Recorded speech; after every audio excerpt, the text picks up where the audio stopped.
रामकृष्ण हरी. आषाढी वारी 2026.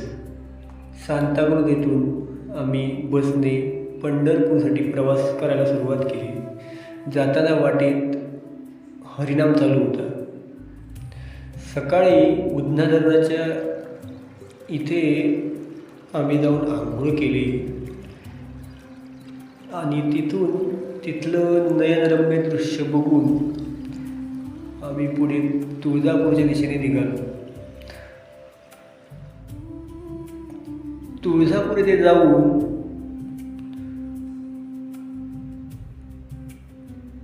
भवानी मातेची आरती केली, दर्शन घेतलं आणि आम्ही तिथून पुढे निघालो. संध्याकाळी पंढरपूरमध्ये पोहोचलो. तिथे शेगडीची पूजा वगैरे करून रात्री कीर्तन भजन प्रत्येक तंबूमध्ये चालू होतं, ते जाऊन बघितलं. रात्रभर चालू असलेला हा सोहळा, जिकडे पाहावं तिकडे प्रत्येक ठिकाणी तंबू ठोकून असलेले वारकरी, एक अविस्मरणीय असा सोहळा होता.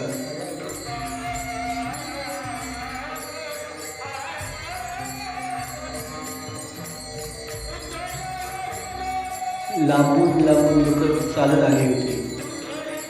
प्रत्येक वारकरी हरिनामाचं जागरण चालू होतं, हरिनामाचं भजन करत होते. रात्रभर चालू असलेलं जागरण.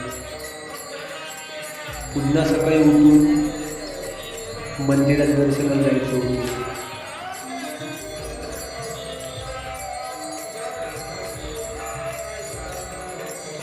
चारी बाजूला टाळ मृदंगाचा घोष चालू होता.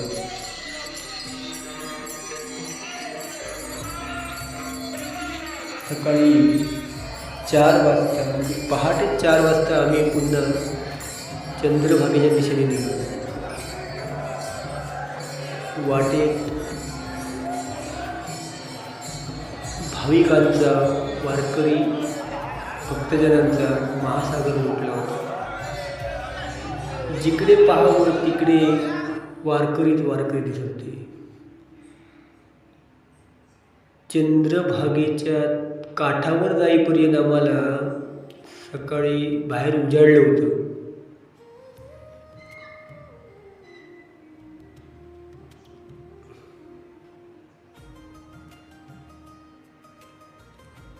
ही माझी पहिली वारी असल्याकारणे एक अप्रूप वाटत होतं. खूप छान असा सोहळा होता.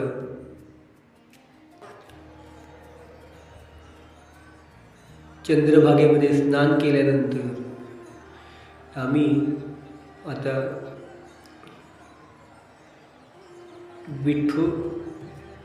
विठ्ठल आणि रुक्मिणी मातेच्या दर्शनाने जायला निघालो.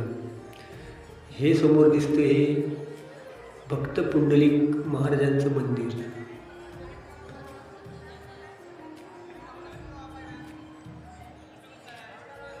आता सर्वजण आम्ही मंदिरामध्ये जायला निघालो. इथून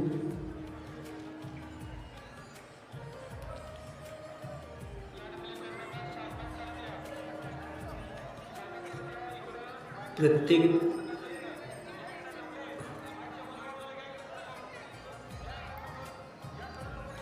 जिकडे पाहावं तिकडे वारकरी असल्या कारणाने आम्हाला यांच्या मागून जाण्याशिवाय पर्याय नव्हता.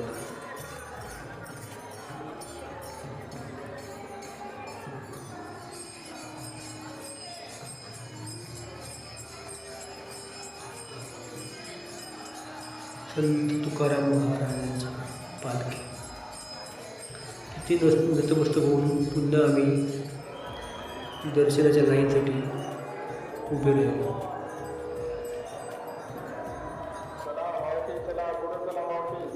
जिकडे पाहावे तिकडे वारकरी. विठ्ठल नावाचा जयघोष मुखात चालत होता. प्रत्येक जय जय रामकृष्ण हरी, ज्ञानोबा माऊली तुकाराम, प्रत्येकाच्या मुखात भजन चालू होतं. टाळ मृदंगाचा घोष. अवघे गरजे पंढरपूर. दर्शन झाल्यानंतर आम्ही पुन्हा चंद्रभागेच्या तीरावर आलो. आता म्हटलं प्रत्येक संतांची दिवसभर पंढरपूरमध्ये आम्ही फिरत असताना हे एक दृश्य खूप छान दिसलं. हातात माईक असलेल्याचा उपयोग, खाकीवर्दीतला हा संत, खूप छान अनुभव होता. रात्री आम्ही वस्तीच्या ठिकाणी आलो आणि पुन्हा तिथे भजन करायला बसलो. भजन झालं, नाचून गाऊन भजन चालू होतं आमचं. आणि आमच्यासोबत असलेली सगळी प्रत्येक व्यक्ती ही एक वयस्करच होती, फक्त आम्ही सोडलो तर. रात्री भजन संपल्यानंतर आमचा सत्कार केला. दुसऱ्या दिवशी दुपारी आम्ही जेवलो आणि पुन्हा परतीचा प्रवास केला. खूप छान प्रवास झाला. हा व्हिडिओ कसा वाटला मला नक्की सांगा, कॉमेंट करा.